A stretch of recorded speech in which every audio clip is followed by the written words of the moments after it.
Hi everyone, good morning.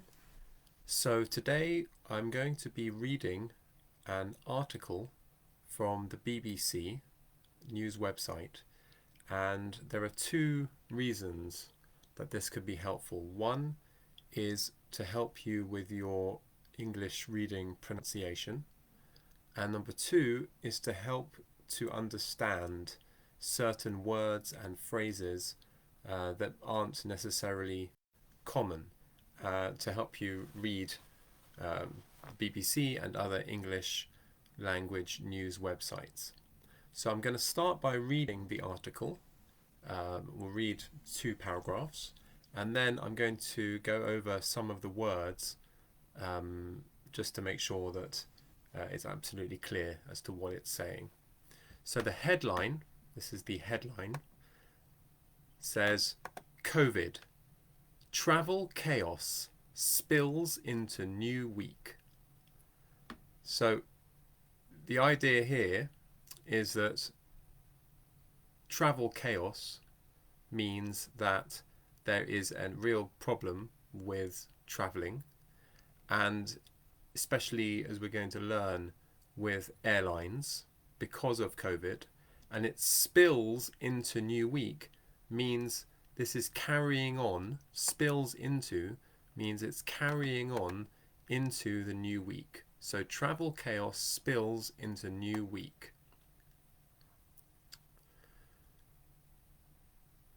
There have been more COVID-related flight cancellations globally as the week starts, capping off a miserable festive period for thousands of people.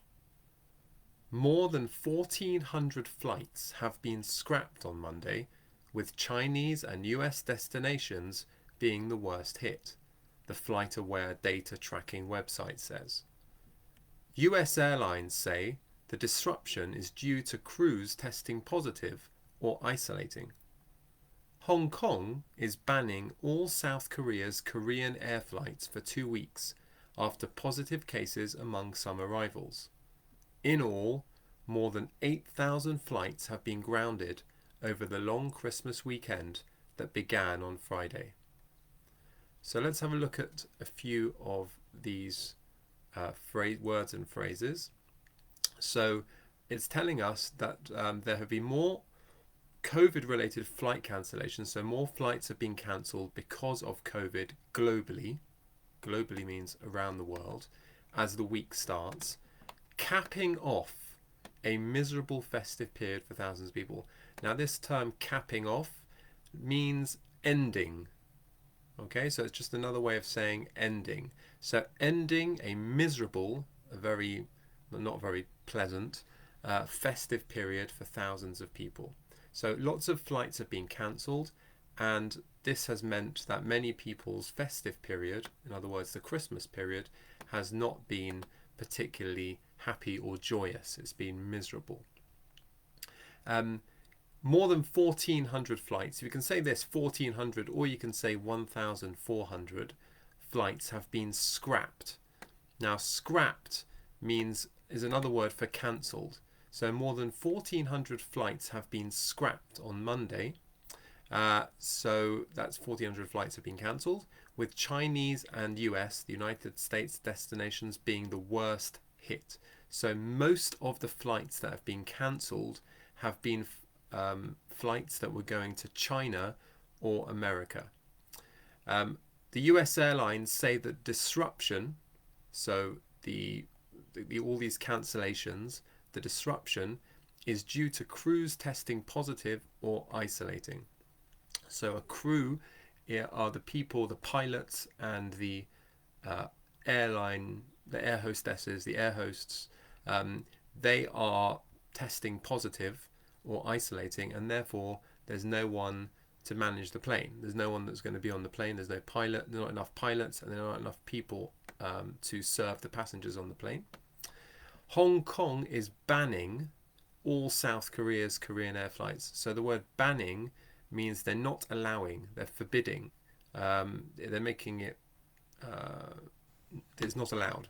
Okay, so they're not allowing South Korea's Korean air flights after positive cases among some arrivals. So clearly there were a lot of passengers that were coming from South Korea who had tested positive, and so Hong Kong is not allowing Korean Airways to fly to Hong Kong. And in all, more than 8,000 flights have been grounded. So this term here, grounded, means that they have not been allowed to fly. In other words, they have to stay on the ground over the long Christmas weekend that began on Friday. Okay, let's carry on. Although the number of cancellations is a small percentage of the total, it is higher than normal and comes at a time of year when many are travelling to spend time with family and friends. In a separate development, US authorities are monitoring dozens of cruise ships hit by COVID cases while sailing in the country's waters, with several of them reportedly denied port in the Caribbean, AFP news agency reports. Recorded COVID cases are rising sharply around the world, largely driven by the Omicron variant. Okay, so it says here that although the number of cancellations is a small percentage of the total, in other words, there's more flights happening than aren't. So although there are a lot of cancellations, there are still a lot of flights happening, more than are being cancelled. It is higher than normal. The number of cancellations is higher than normal, and this obviously comes at a time of year when people are travelling to spend time with family and friends. In a separate development, so in another development, in another, something related to this, the US authorities are monitoring, they're watching dozens of cruise ships. Cruise ships are ships that travel on the sea with passengers, often luxury ships that take people around the world. And these ships have been hit by COVID cases while sailing in the country's waters. So these ships are in United States waters, they are near the United States, and there have been a number of COVID cases on them, with several of them reportedly denied port in the Caribbean. So several means a few of these cruise ships have reportedly, so that means reports have come in, it's been notified that they have been denied port, so they are not allowed to dock in the Caribbean. Denied port means they're not allowed to stop there. They're not allowed to stop in the ports in the Caribbean. Recorded COVID cases are rising sharply around the world. So the number of cases that have been recorded are increasing sharply. So there's a big increase around the world, largely driven by the Omicron variant. And this idea of largely driven means that it's caused by. So largely driven means caused by the Omicron variant. I think we're going to stop there for today, but I will try to do a few more like this, where we read the news so you can practice how to read and also understand what's going on. Wishing you all a great day.